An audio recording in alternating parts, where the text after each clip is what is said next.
La viande qu'on nous vend sur le marché, soit c'est la chair humaine, soit c'est injecté de formol. Josie, j'ai décidé d'arrêter la consommation de la viande. Est-ce que c'est mauvais pour ma santé? Sinon, quelles sont les alternatives moins chères et abordables que tu me proposes?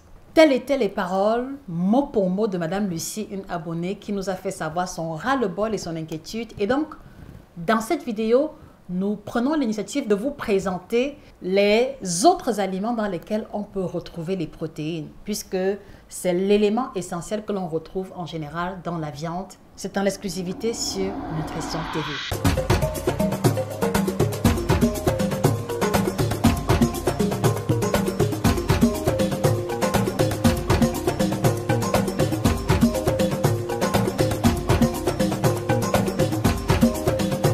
Bonjour à vous fidèles téléspectateurs, j'espère que vous allez bien.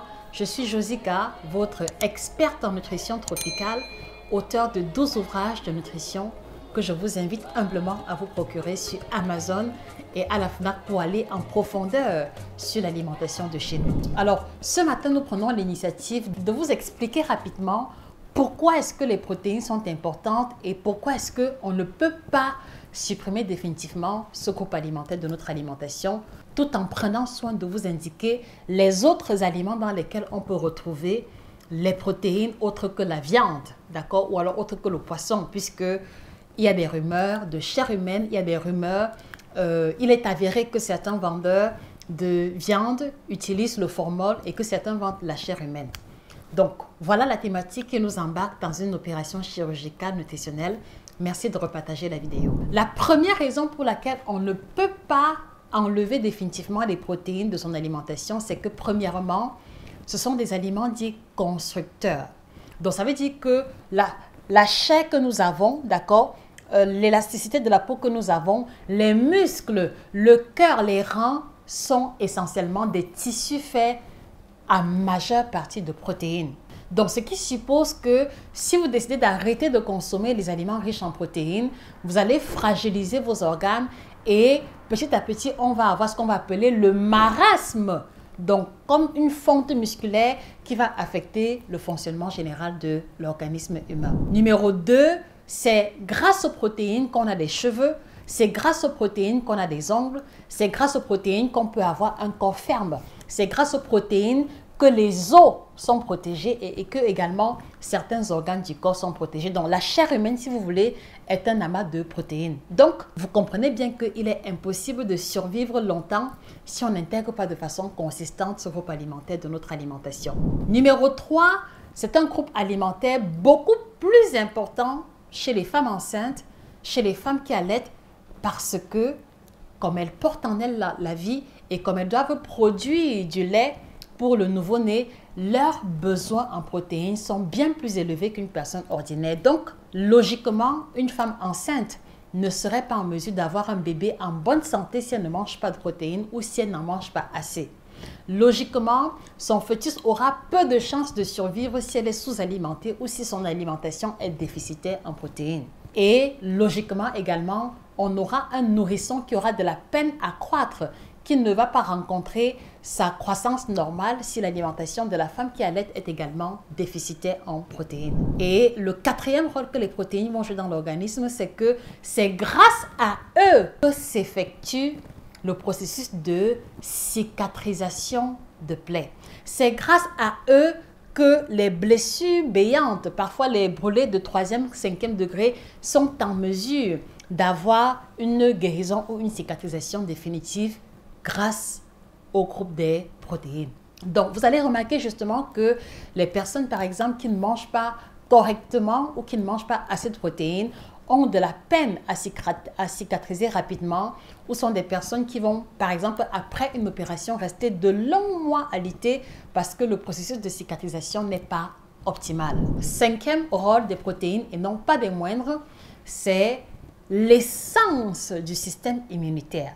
Donc, quand on parle de système immunitaire, il est solide parce que quelque part, il y a des protéines qui y participent. Si on parle de système immunitaire déficitaire, c'est que quelquefois, il y a eu un défaut de consommation de protéines. Donc, les amis, ce que l'on retient en premier, c'est qu'il n'est pas possible de survivre longtemps et en bonne santé si on mange sans protéines. Donc voilà déjà pour le premier volet d'informations que je tenais à vous partager. Et donc, la question que je voudrais vous poser, les amis, quels sont les autres rôles des protéines que vous connaissez ou quel est le rôle le plus surprenant des protéines que vous avez découvert à l'issue de cette première partie? Je serai heureuse de vous lire individuellement en commentaire.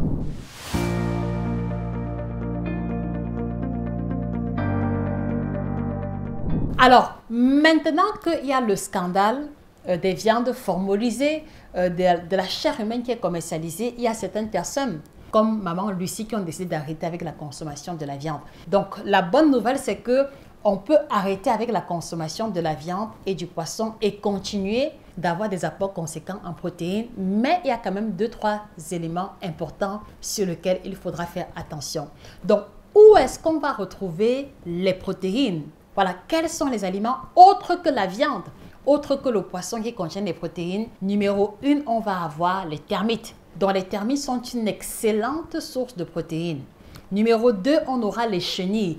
Et je vais surtout insister ici sur les chenilles noires, sur les chenilles très fines. Je ne parle pas de l'hanneton. Je vais surtout insister sur les chenilles usuelles qui sont souvent vendues séchées ou fumées, vont avoir un niveau, un quota en protéines bien plus élevé que les chenilles fraîches. Voilà. Donc, on a les chenilles, celles qui apparaissent à l'écran, parce que les chenilles blanches, par exemple, ce qu'on va appeler l'hanneton, va contenir beaucoup plus de matière grasse que de protéines. Donc, ce n'est pas de ça qu'il est question. Donc, on aura les termites, on aura les chenilles, on aura également la grande famille des insectes, parmi lesquels les fourmis rouges qui sont comestibles, parmi lesquels les criquets, parmi lesquels les grillons.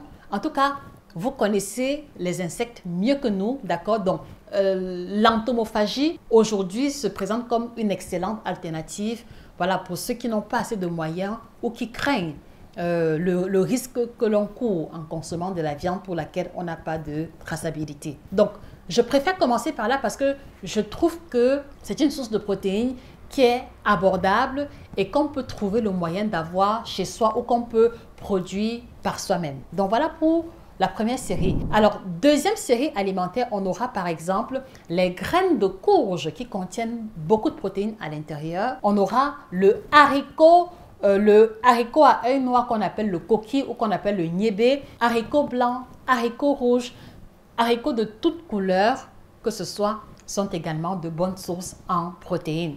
Mais sauf que ce ne sont pas des protéines complètes parce qu'elles sont déficitaires en un acide aminé. Et c'est la raison pour laquelle, si vous voulez focaliser ou consommer majoritairement les protéines végétales, il est important de faire attention à vos apports en vitamine B12 et également à toujours associer la consommation du haricot ou des légumineuses avec les céréales. Parce qu'on s'est rendu compte que la combinaison de céréales et légumineuses permettait une absorption optimale des acides aminés essentiels, parmi lesquels la méthionine et la lysine qui peuvent parfois être déficitaires. Donc voilà, donc si vous voulez vraiment manger beaucoup de haricots, essayez d'associer avec les céréales. Exemple, le riz complet avec le haricot. Exemple, le mil, le teff ou le sorgho avec le haricot. Exemple, tout ce qui est céréales que vous connaissez associé avec les légumineuses. Là, on a une absorption optimale des acides aminés essentiels. Autre source en protéines, on aura la spiruline. On n'en parle pas assez, mais le quota de protéines que l'on retrouve dans la spiruline est juste formidable. Et dans les régions, par exemple, du Tchad ou du nord du Cameroun, où la spiruline est produite en grande quantité, ceci peut être une excellente alternative à la consommation de la viande pour ceux qui n'ont pas assez de moyens ou pour ceux qui ont la spiruline à disposition. Comme autre alternative aux protéines, on aura le tofu par exemple, tout ce qui est aliment à base de soja. Donc que ce soit le soja frais, le tofu ou le seitan, c'est également une intéressante source de protéines. On va aussi avoir le haricot wanzu qui n'est pas très vulgaire, le pois bambara par exemple qui est aussi une excellente source en protéines. Et là encore, vous voyez qu'il s'agit des ressources qui sont disponibles sur notre continent pour lesquelles peut-être on ne fait pas assez attention. Et pour ceux qui ont le budget ou ceux qui sont du côté de la diaspora, on a par exemple les noix en général, les amandes pour avoir des apports intéressants en protéines. Donc vous avez désormais de nouvelles sources ou de nouvelles alternatives dont l'idée ici est de pouvoir alterner dans l'idéal parce que chaque groupe alimentaire a sa spécificité et que l'idéal également serait de varier autant que possible les sources de protéines en faisant les associations alimentaires stratégiques. Voilà, l'idée ici serait peut-être de voir dans quelle mesure avoir en quantité suffisante à la maison et de façon régulière le haricot, les lentilles, les pois chiches, ou alors de voir dans quelle mesure optimiser la culture des chenilles, surtout les chenilles de coloration sombre qui ont une teneur élevée en protéines. Et également de se dire qu'on peut exploiter de façon intense la poudre d'écrevisse pour ceux qui en ont à disposition, la poudre de crevettes qui peut aussi être utilisée pour être rajoutée simplement dans la sauce. Donc ça veut dire qu'on peut faire par exemple une bonne sauce gombo qui n'a pas de viande, qui n'a pas de poisson, mais pour que les apports en protéines restent optimaux, on verse juste dans la sauce gombo une poudre, une quantité intéressante de poudre d'écrevisse. Ceci aura non seulement pour avantage d'améliorer le goût de la nourriture sans utiliser les cubes ou les exhausteurs de goût, mais en second lieu, d'augmenter la teneur de la sauce gombo en protéines sans que l'on soit obligé de manger la viande ou le poisson. Et également, l'autre alternative serait peut-être d'utiliser la poudre d'insectes, comme je le disais tantôt, parce que je sais que naturellement, ça peut être difficile de faire une salade dans laquelle on va mettre des fourmis séchées ou des termites séchées. Ça peut être difficile. Mais maintenant, ce qu'on peut faire, c'est qu'on peut utiliser la poudre d'insectes. Donc, on fait une combinaison d'insectes qui sont réduits en poudre. Et quand on cuisine la sauce tomate, si on n'a pas assez de moyens, on met une quantité importante de poudre d'insectes à l'intérieur. Et ceci permet d'atteindre son quota en protéines. Donc du coup, moi je verrais bien une bonne sauce tomate dans laquelle on a mis de la poudre d'insectes et dans laquelle on a mis un peu de haricots blancs ou un peu de haricots rouges. Sans viande ni poisson, voilà un excellent plat qui va être équilibré avec des apports en protéines optimaux. Donc je pense que ceci est une excellente alternative. Voilà, pour les sportifs également de haut niveau, pour ceux qui font du culturisme ou ceux qui veulent développer la masse musculaire et qui parfois n'ont pas assez de moyens pour se procurer la whey ou les protéines en poudre qui sont commercialisées. Donc voilà, très chers téléspectateurs, ma modeste contribution et la réponse rapide que je voulais apporter à Madame Lucie et à tous ceux qui, comme elle, s'interrogent sur les alternatives en protéines ou sur les aliments qui nous entourent et qui sont abordables, qui peuvent remplacer parfaitement les protéines sans que l'on ne soit obligé de courir le risque de manger la chair humaine ou de manger de la viande ou du poisson formolisé. Merci une fois de plus de vous procurer l'ouvrage Équilibre alimentaire à l'africaine qui est celui dans lequel une partie de ces informations vous a été proposée. Donc, dans cet ouvrage, vous allez retrouver la liste des vitamines et des sels minéraux et des sources alimentaires de chez nous qui vous aideront à manger équilibré sans trop d'efforts. Et vous trouverez également des astuces sur comment manger équilibré avec un budget limité ou quand on se déplace régulièrement. Bref, je pense que pour vous, tous qui êtes abonnés à Nutrition TV, vous devrez absolument avoir cet ouvrage, ne serait-ce que celui-ci dans votre bibliothèque pour vous édifier ou édifier vos enfants et votre progéniture sur l'alimentation de chez nous. Ça a été un réel plaisir pour moi de passer ce moment agréable avec vous. Merci pour votre fidélité, merci pour votre attention et n'oubliez pas de vous procurer le kit détox Bio by Josica qui a sa triple action ventre plat, détox et minceur avec les premiers résultats visibles dès le 5e jour. À votre santé. Sur ce, chers experts, prenez soin de vous, repartagez la vidéo et on se dit à très bientôt pour une autre capsule aussi intéressante. Au revoir.